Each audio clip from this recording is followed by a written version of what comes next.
Okay, so today we have representation from a few different functional areas.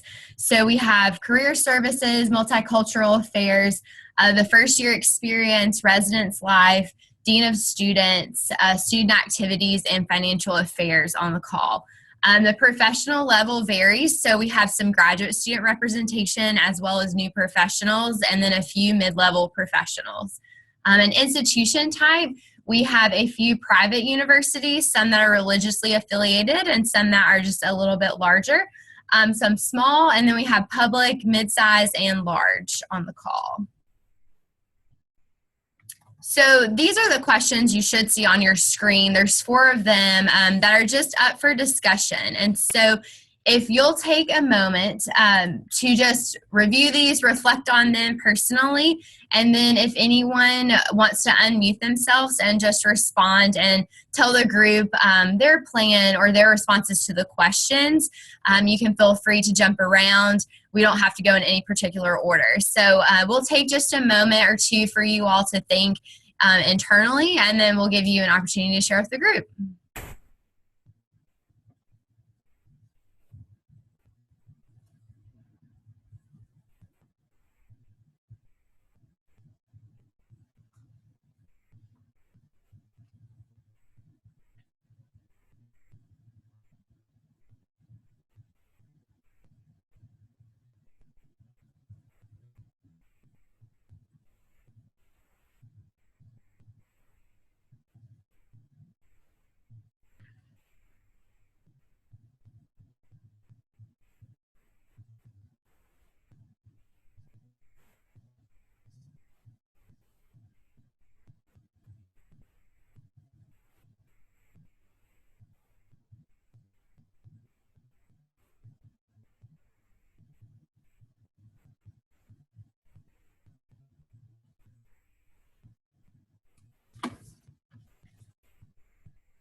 Okay, so let's see here. We do have one comment just before we get started from Erica Townsend from the Commonwealth Medical College in Scranton, Pennsylvania. Unfortunately, she cannot unmute due to communal working quarters, but she can participate via chat. So thank you, Erica, and I will be paying attention to the chat throughout the call, and we can also communicate that way. So thanks for joining us. So if you want to go ahead and share your thoughts, just feel free to unmute yourself and share with us kind of what you're thinking.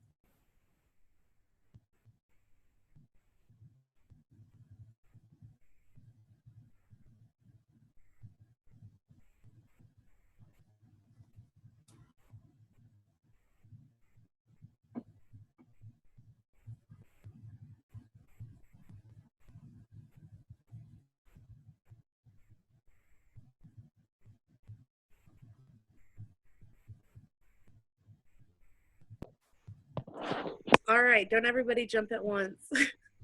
But I'll start. So thinking about people that I go to when I've had a rough day, that was the first question that really stood out when we were thinking about what to talk about. And I really go to my cohort. I'm a current graduate student over at Texas State University, and I work in alumni relations at a small private school for my graduate assistantship. And so I have a really good network at my cohort and then at the university. But my cohort has really been the place to go to get feedback. I moved from Boise, Idaho to the middle of Texas. And so that was a big transition. And they've really become my family away from family. And they've really become the people that I can count on, whether it's rides to the airport or talking about brainstorming solutions. So my cohort, and then also my partner has been really helpful. And he just kind of agrees, even though he doesn't always know what I'm talking about.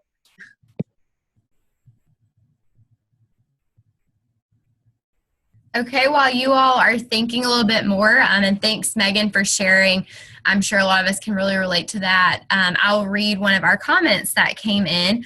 There are a few other people, Casey Graham and Annie, who are also in the same boat as Erica and unable to join us with microphones, but they are on the call and will be participating with us via chat as well. And also Annie is here with some of their GAs, and then Rebecca at FIU. So again, welcome to everyone. And I will go ahead and read one comment here from Jennifer, who says, my go-to person is a colleague. I'm an assistant director of career planning, and she's the assistant director of student activities. Not a very strong personnel relationship or personal relationship with her supervisor. And so that's always a good thing to note, to find someone who may be outside of your office or someone you report directly to connect with, who still understands the university climate and culture and has maybe been there a little bit longer than you and can help you navigate that a little bit better. But those relationships are critical with those mentors at our universities, but also peer-to-peer. So someone on the same level as a new professional myself at Vanderbilt University this past few months, that has been critical for my success here as well, is to connect with other program coordinators. And then let's see here. Okay, so a lot of people are saying things on the chat. So let me open up the floor again for anyone to respond to anything that's been said or contribute something new, and then I'll go back to the chat.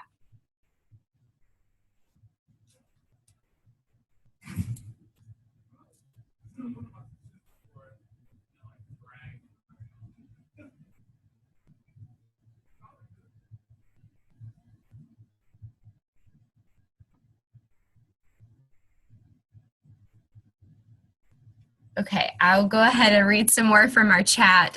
People might not be able to have audio access at this time. So let me read some of these comments here. So Morgan is from Liberty University, and 2 areas that my colleague and I feel we need further learning and growth would be social media engagement with our online population. So navigating professional relationships with our new boss, as well as assessment. So Sonja, would you like to respond to that one? Now you can hear me. I was talking to myself. So I think one of my areas, because I'm participating along on the reflection as well, one of my areas is technology too. And so obviously I was late for this call. I think, social media is a great way we can engage. I think it's also right now a very heightened environment in the field of student affairs. We kind of saw that last week. And so I think of social media as a way to engage with colleagues, to learn about myself, and also to share and learn things that we see like in Inside Higher Ed and the Chronicle that are popping on diverse issues that are in NPR. And so using social media as a tool to figure out other literature that maybe I don't normally read. So I'm following a lot of people on Twitter that are sociologists or psychologists, so in other fields, because they may be looking at similar higher education issues, but from a different lens. And so I think I engage mostly on Twitter. For me, Facebook is mostly a personal social media. I don't do Instagram, I don't do Snapchat or any of those things. So I think it's finding the right kind of social media for you and how you want to engage. And then I think it's taking it as a learning opportunity and connecting with colleagues that way, and also knowing that the face-to-face connection is also really important when building relationships in the field. That's great. Thank you, Sonja. I think social media is something we all know is important, and we're still sort of establishing our digital identities, and that's something that our students are doing as well. So that's very relevant, and another way that we're always learning with our students. I'll go ahead down to the next comment. So this is Bianca. So thanks, Bianca, for joining us from Texas A&M in the SAHI program. For some reason, Bianca cannot unmute herself, so I may work on that in a second because someone else may be having a similar problem.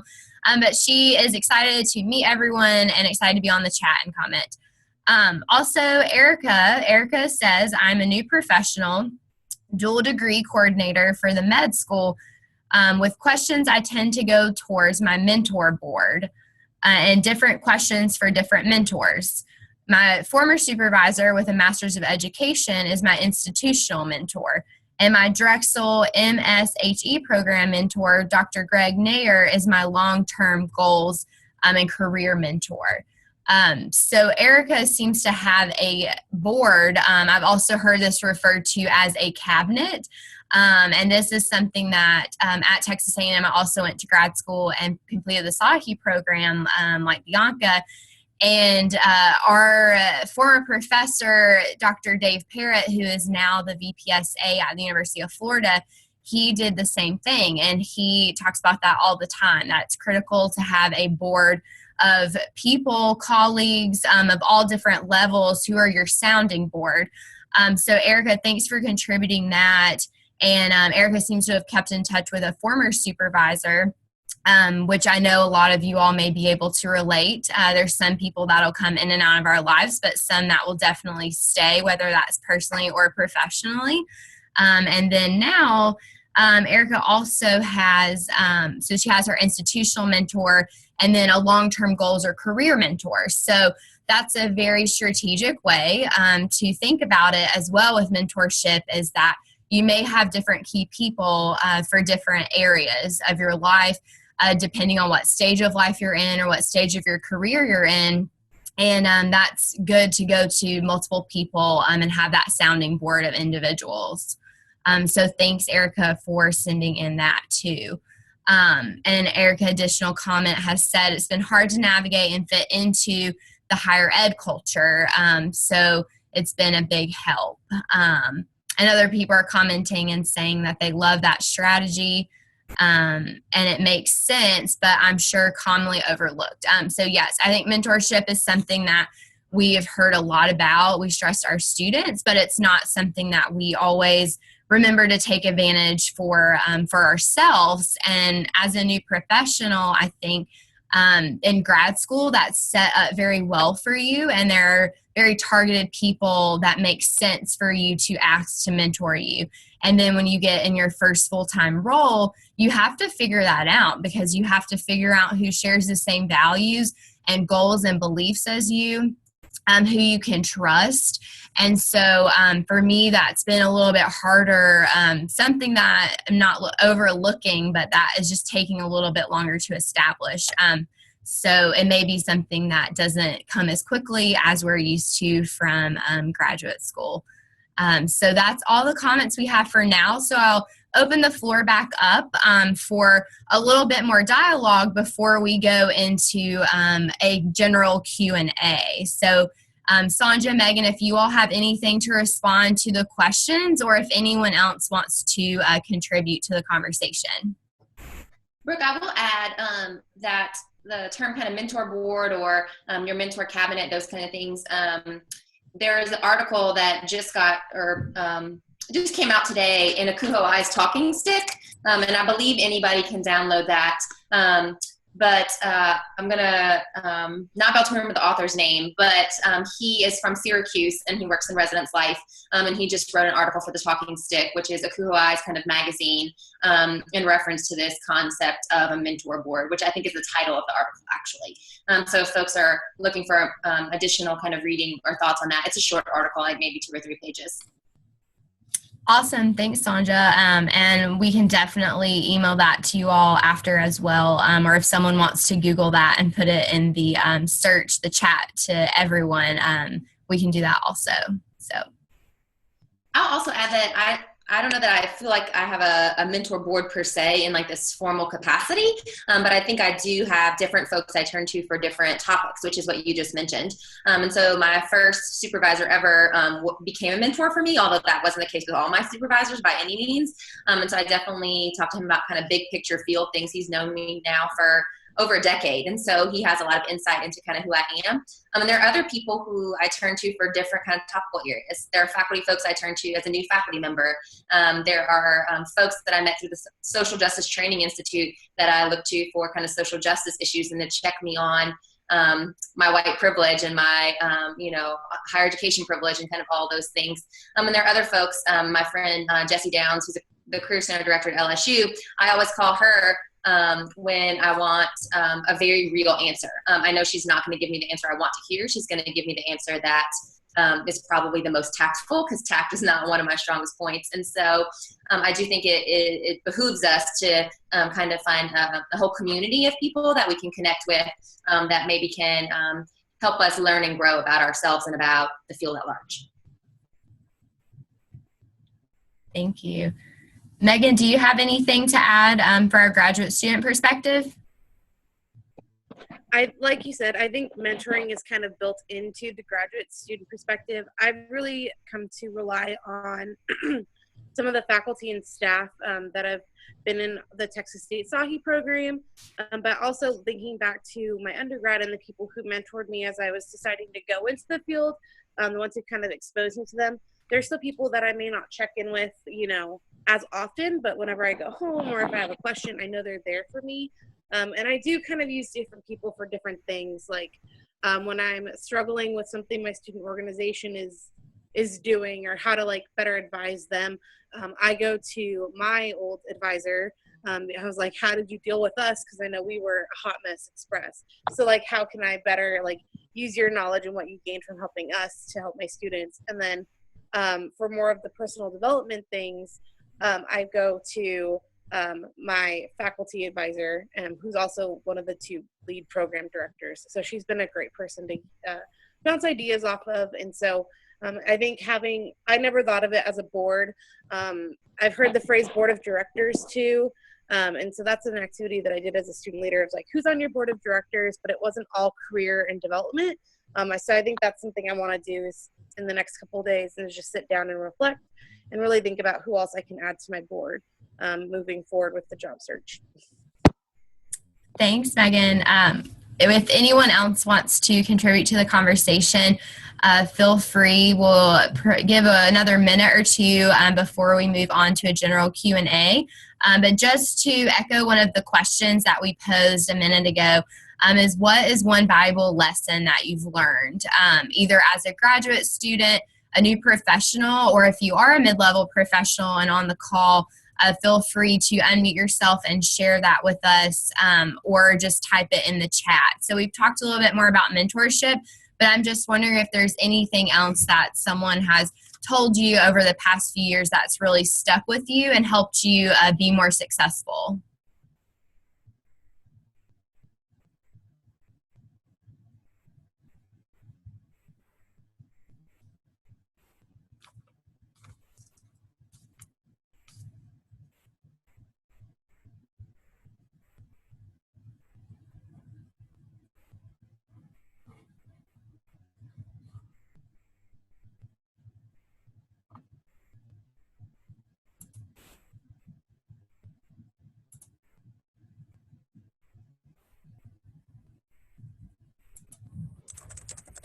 I've also unmuted everyone, and so if anyone was having audio issues, we may hear a lot of background noise, but this will give someone a chance to chime in if you prefer to do so other than chat. So I'll give you a moment before I mute everyone back again to make sure the background noise isn't too distracting. So if you want to mute yourself if you don't want to speak, feel free, but if you do want to say something to us, the floor is open for you.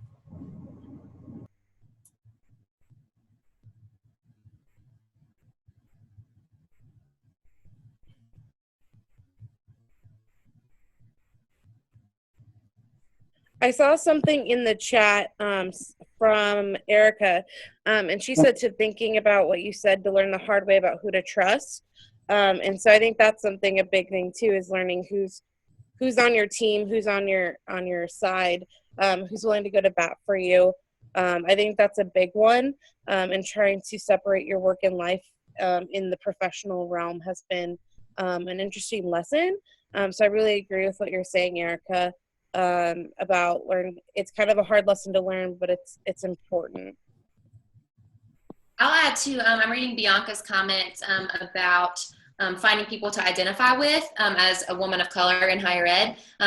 So I identify as white, so I'm not a woman of color, but for some of my minoritized identities around kind of social class, being a first-gen student, What I have found helpful is engaging in communities with people who share that identity. And where I've found that primarily is through NASPA's knowledge communities. So I'm involved with the socioeconomic and class issues knowledge community. There are also knowledge communities based in racial identity, based in gender identity and gender expression, functional area, if that's something you're interested in as well, but there are some based in identities. And so I don't know if that is gonna help you, Bianca, but there are specific experiences, both knowledge communities, but also specific professional development opportunities if you have the capacity to attend some of those or engage even online or in free things like we're doing now, but with other communities that may be helpful in ways to find people who you identify with.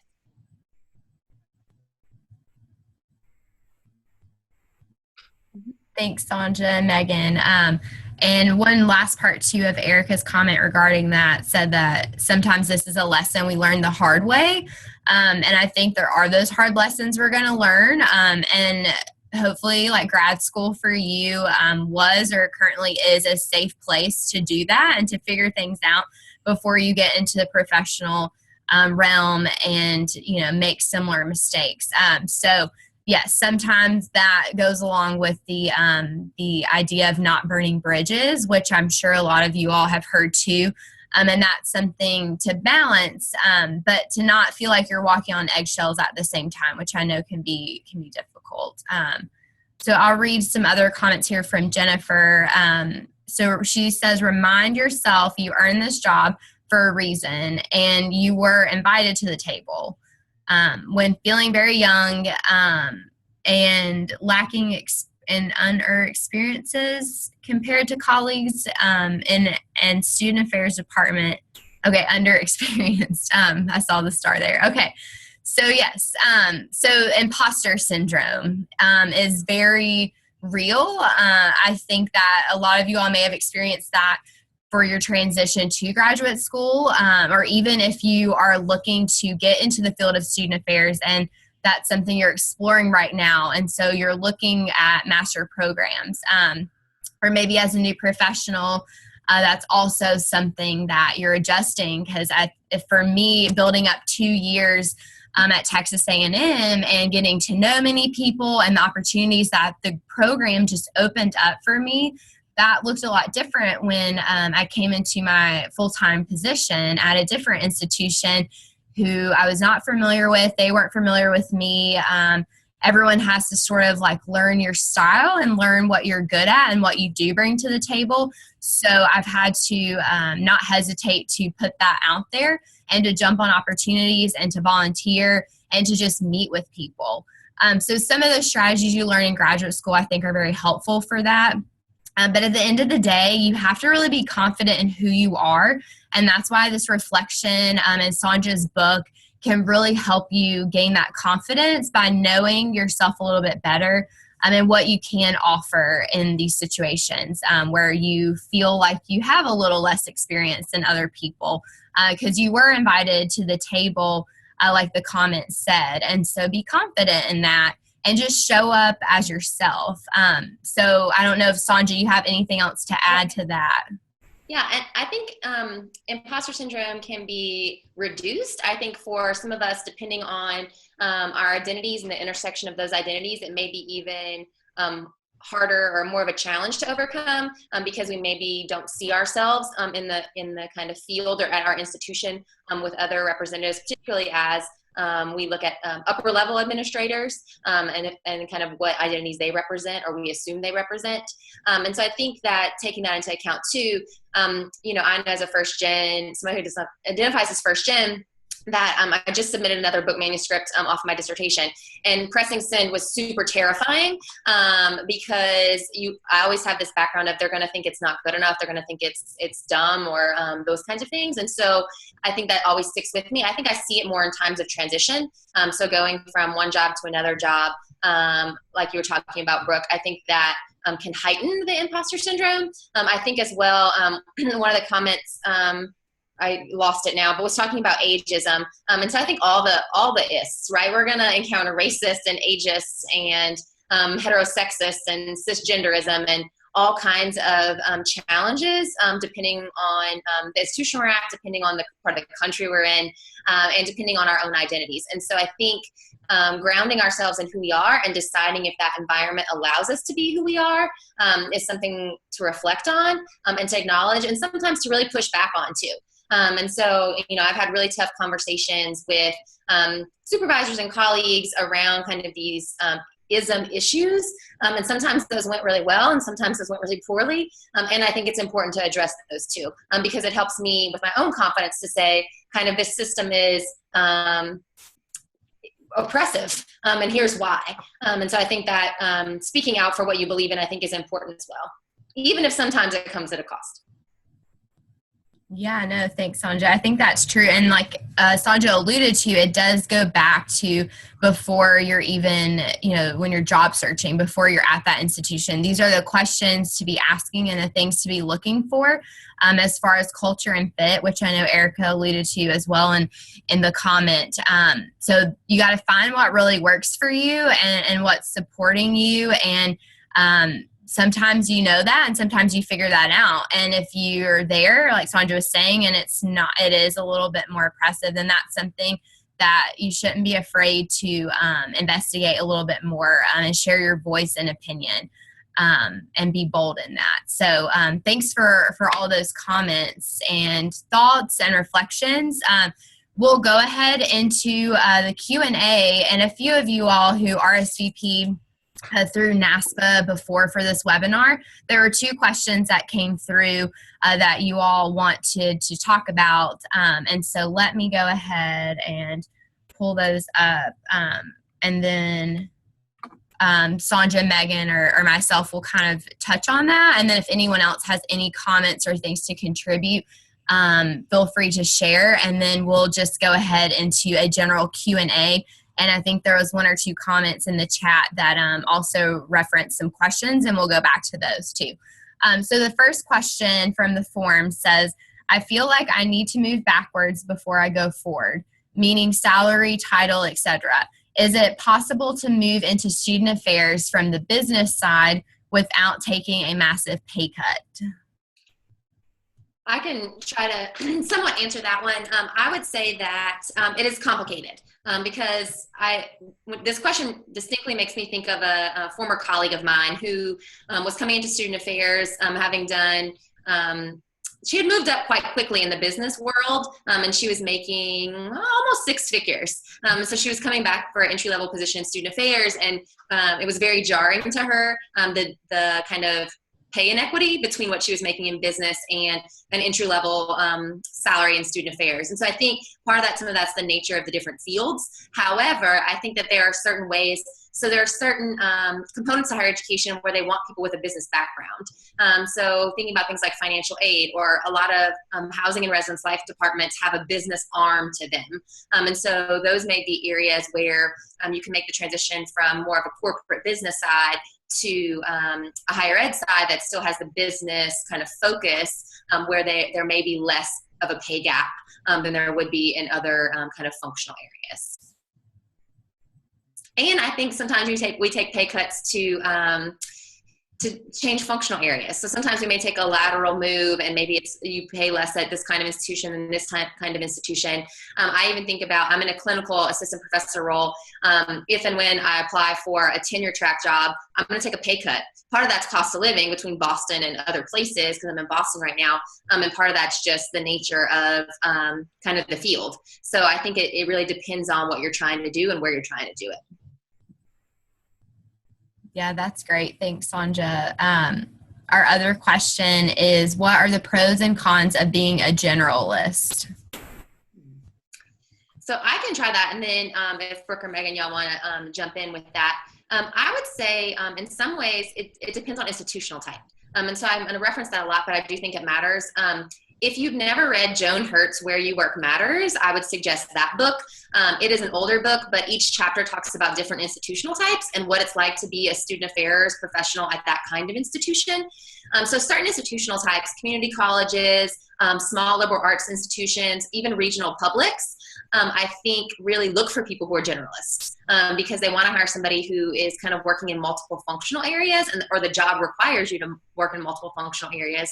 I think versus large state institutions or even large private institutions look for folks who are more specific in their kind of skill set and functional area. So maybe they're looking for someone to work in academic advising who specifically has academic advising experience, or they want people in residence life who've been an RA or who have worked as a residence hall coordinator as a graduate assistant. So I think it really depends on institutional types. I don't think being a generalist is bad, particularly early in your career, because it gives you more options.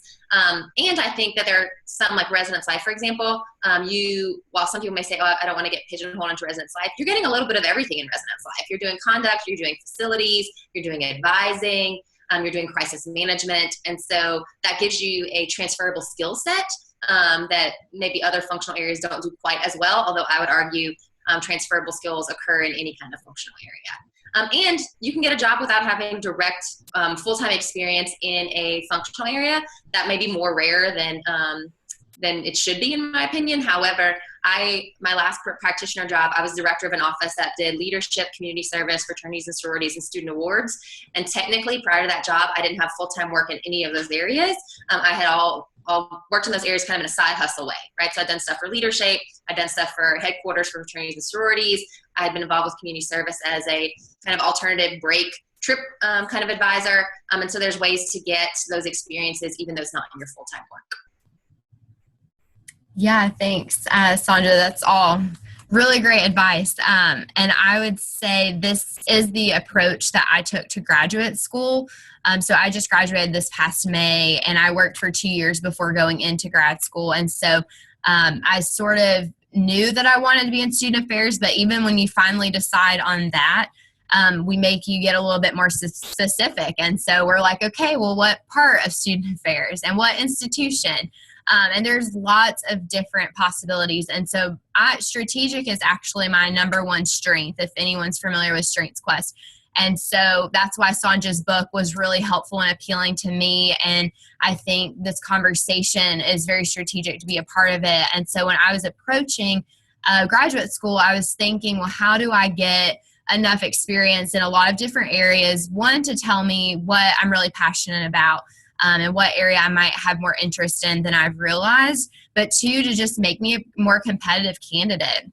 And so my grad program fortunately allowed me to have about 6 different opportunities in different functional areas, depending whether that was a graduate assistantship or an internship or a practicum. And so I was able to get a lot of different experience, and being in leadership development now, I did work my second year in grad school in a leadership and service center at A&M. And so I did happen to fall into a functional area that I had a little bit more experience in. But also I know that my supervisor, when she was hiring me, she looked at my skill set and my experiences as a whole, and was also really just looking for fit.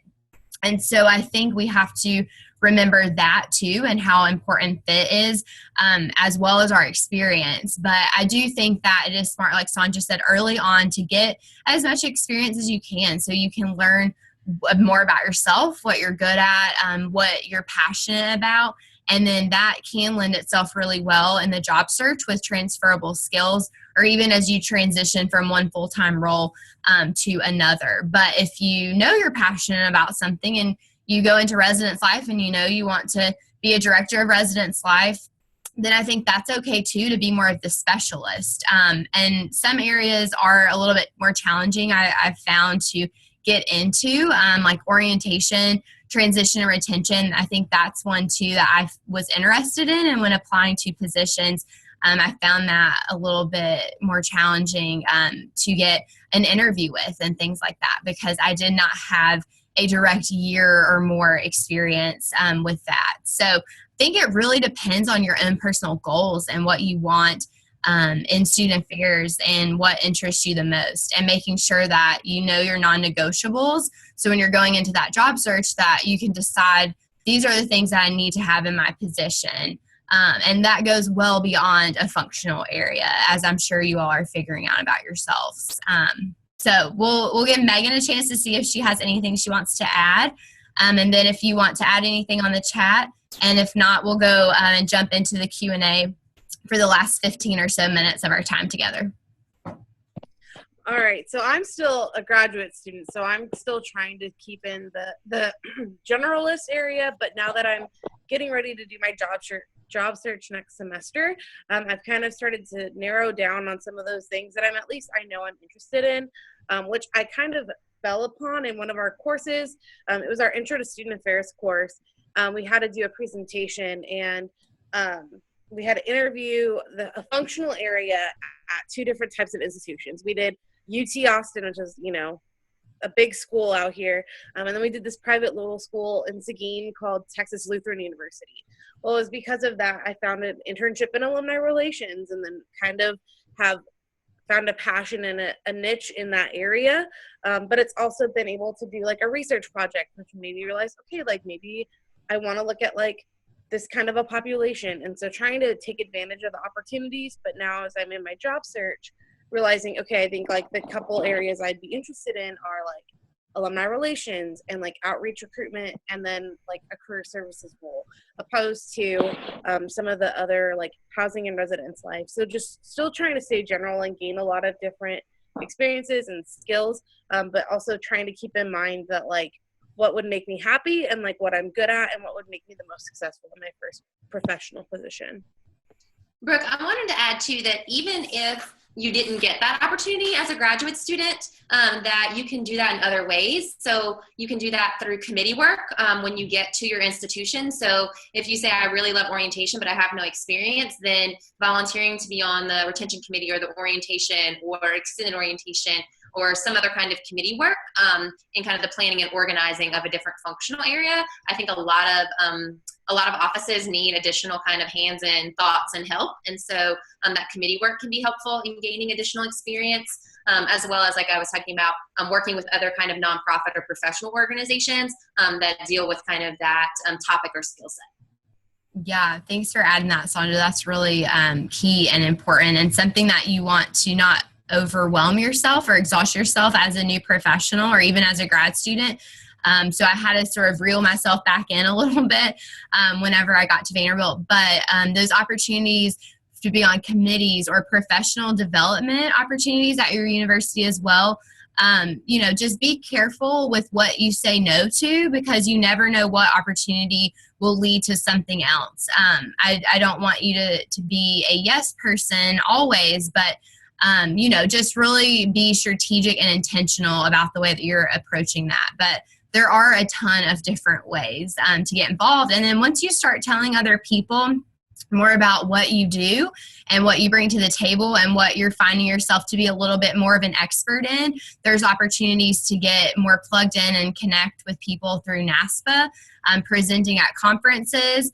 And you never know who is going to be in the audience there that you can connect with or meet up.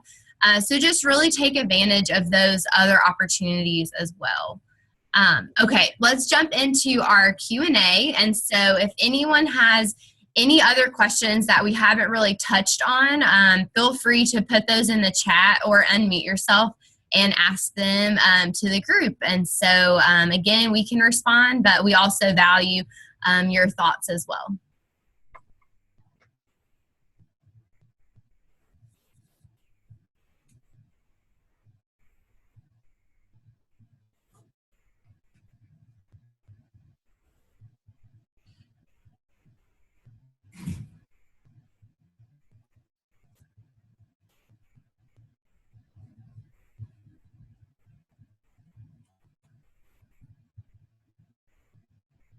So while you are thinking, I'll go back to a question from Casey Graham earlier. And Casey said, I would love to hear some strategies for staying on top of reading articles. I want to stay current on my knowledge about what's going on in higher ed, but it can feel very overwhelming to gather that info on top of the demands of my everyday job. I can tell you kind of what I do or what I found helpful. For me, I've signed up to get a daily digest from Inside Higher Ed and the Chronicle. I get the Inside Higher Ed one in the morning, and so it's kind of, I don't drink coffee, but if I did, it'd be like coffee and Inside Higher Ed. And I just read kind of what's in the digest, and I pull out things either that align with my interests or things that or broaden my perspective. And then in the afternoon, I will look at the Chronicle one as well. So that way I kind of have bookends to my day that are giving me snapshots or highlights of what's going on in higher ed. So I think that is helpful to me. I think I also look for, I'm a big book reader, more so I read journal articles because I'm a faculty member, but I love books more so. And so looking at books that maybe deal with higher ed but aren't directly related. And so I talked about social class as an area that is really important to me and that I research. And so there was a new book, it was actually mentioned in either Inside Higher Ed or the Chronicle, called Hillbilly LG. And I saw that posted, so I bought that book. It's on my agenda as soon as the semester's over. So things like that where it's not written necessarily for higher ed, but it relates to it. I also read a lot of Harvard Business Review things because I think we can learn from the business world and kind of implement some of those philosophies or strategies in higher ed. So I think it's finding outlets that work for you. And if you're like, I can't have that in my inbox every day, don't do that. Like do it once a week or once, every 2 weeks, go to the website and check it, those kinds of things. Yeah, thanks, Sonja. I do very similar strategies. And also, if you don't want the email, like Inside Higher Ed gives you an opportunity to get something on Fridays as well at the end of the week instead of a daily, review of what's going on. And then I've recently set my homepage when I open a new tab to the Chronicle, and even just skimming the headlines can be helpful. And of course, Facebook, you have to sort through some of that information. But there are Facebook groups, if you all aren't a part of those, for student affairs professionals, and people are always posting things or commenting and sharing their thoughts. And so that might be a space too that you find. And then if you get an opportunity to go to a regional conference or a specialized conference, any of that, even if it's a local situation or something in your community that a business partner or community partner is putting on, looking for those opportunities to stay informed, that might give you an array of information and just be a little bit more of something you do once or twice a year. But I know that it can be hard, especially transitioning from a grad student where you are constantly reading things and discussing things as a group, and in your first full-time role or beyond, you're just like, okay, well, I guess no one is going to necessarily ask me when I think about this. So sometimes you have to initiate those opportunities with your staff teams. Weekly at our staff meetings, we have a staff PD time. And so a different person is responsible for that each week. And we just bring up an article or a current issue or topic or something that we want to talk about and reflect on as a team. And so there's opportunities to make that a part of your life or your team culture, even if it doesn't already exist or if there's not as many professional development opportunities at your university. Yeah, can I echo something? Yeah. I'll just say too, I've been out of my grad program for 2 years, and I want to echo something that both of you two said was do what works for you. No one's assigning you anything anymore. And so you're going to have to decide. I personally like to process information out loud. I asked my supervisor if I could bring an article every week to our one-on-one and say, can we talk about this? So it was a self-imposed assignment that I would say, I'm going to glance at these every day. And I think specifically what you said, Sonja, having that morning time of like, I will dedicate, even if it's 15 minutes of glancing through, but I think it has to be self-directed at some point because this is your own professional development rather than your professors are telling you what to do. So that was just what worked for me. Yeah, thanks for chiming in, Laura. Good to see you. Megan, did you have any last things to add to that particular question? I think right now, for me at least, it's still being directed from my professors. But I know I've been trying to stay on top of like essay chats and the different social media aspects to kind of like keep in the loop on the go. Because when I have a lot of readings, it's harder to want to read more, but trying to stay current. And then as a cohort, we usually end up discussing things that are happening on various outlets. And we have a group me that we use, and it's usually hey, like, check out this article, or you all need to see what's going on the Facebook page, or like something like that, to kind of keep in the loop, but in a way that's still manageable, being graduate students. Thank you. So I think we have time for one more question. Let's see. Okay, and Erica is contributing to that question as well. Look for hashtags and share with hashtags. So if you are browsing social media or Twitter, that's a great way to also see what's going on. I know the hashtags #SAPro, #SAGrad are always a go-to. Of course, the one we've been using for this book club series has been #StrategicGuide. And I know that's something Sonja continues to use as she talks about this with various colleagues at different conferences. And then Erica says that Drexel used #MSHE or #HigherEd. So there are a lot of different ones out there, and that should be pretty supported by, Instagram, Facebook, Twitter as well. So that's a good tidbit there too. Thanks, Erica. Also, in case you didn't know, we have social media you can follow us on. And we try to keep people in the loop of what we're doing to help keep the conversation going about new professionals and graduate students. I'll take an opportunity for a shameless plug. So if you want to follow us, it's NPGS_REG3. Thank you. Yeah, I'm going to definitely talk a little bit more about our particular knowledge community and how to get a little bit more engaged with NASPA if that's something that you're interested in. And I will put our contact information up on a slide here in just a moment so you can jot our emails down, and feel free to follow up with us if you have any additional comments or questions, or just want to stay more connected and learn how to get more involved with opportunities like this, supporting specifically graduate students and new professionals. So I think we have time for maybe one more quick question. So if anyone wants to put anything in the chat or share any last thoughts.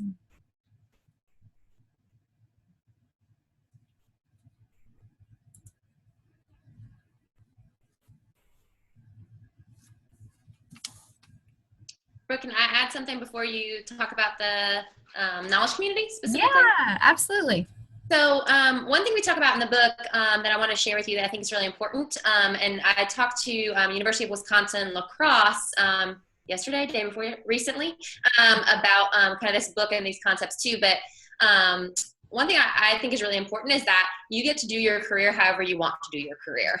And I think we get a lot of messages, particularly as grad students and new professionals, about these rules we have to follow in order to have a successful career in higher education. I don't believe those rules are true. I think that they're, when I was a grad student, I heard things about, don't get pigeonholed, and you have to move out to move up, and you can't do 2 years and move and do 2 years and move. And kind of all these messages around what a career should look like. And I think you have to do what works for you. I have some colleagues who have had extremely successful careers in one city at one institution because that's where they want to be, and there's only one school in that town, but that's where they want to be, and that's where they want to make their life. And they've had a very successful career in that frame. And I've had other colleagues, or like myself, I've moved every 2 years since I graduated from grad school. So there's lots of different ways you can do your career. And so do what works for you, because ultimately it's your life, and don't let anybody tell you how you get to live that way. Thanks, Sonja. Absolutely.